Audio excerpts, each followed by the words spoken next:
Hi there everyone. I had one more item on my to-do list for you today, and that is my very first book review. I had mentioned in my reconnecting video that I wanted to try and do more reading and writing this year. So I was in the library the other day and wound up picking up a book. I went there to pick up some things I had on hold and saw this one on one of the displays, and it happened to be one that I had been interested in a while ago.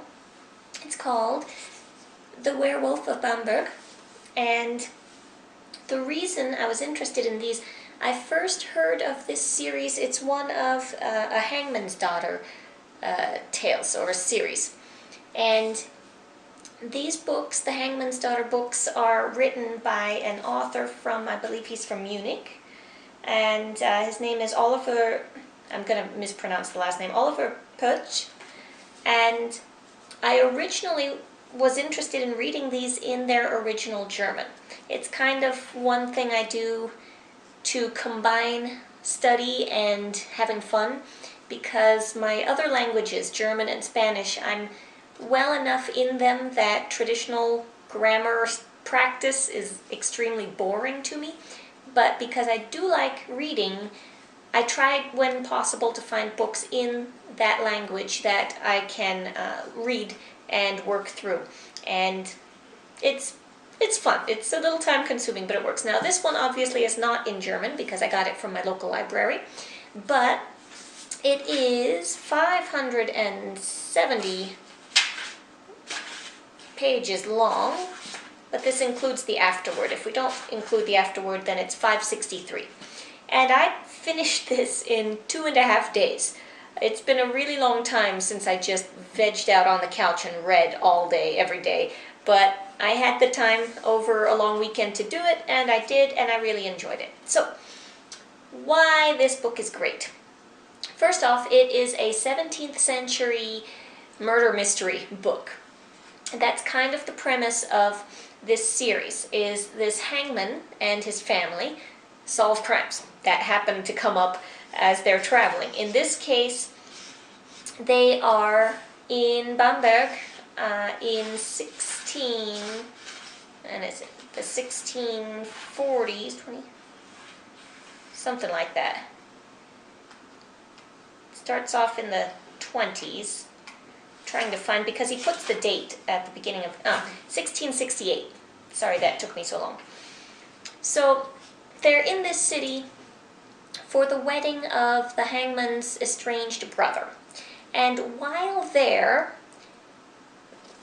hysteria starts to mount because there are all these mysterious vanishings of people disappearing and body parts showing up, so people are getting murdered. And someone creates this idea, somehow they get the idea that there's a werewolf.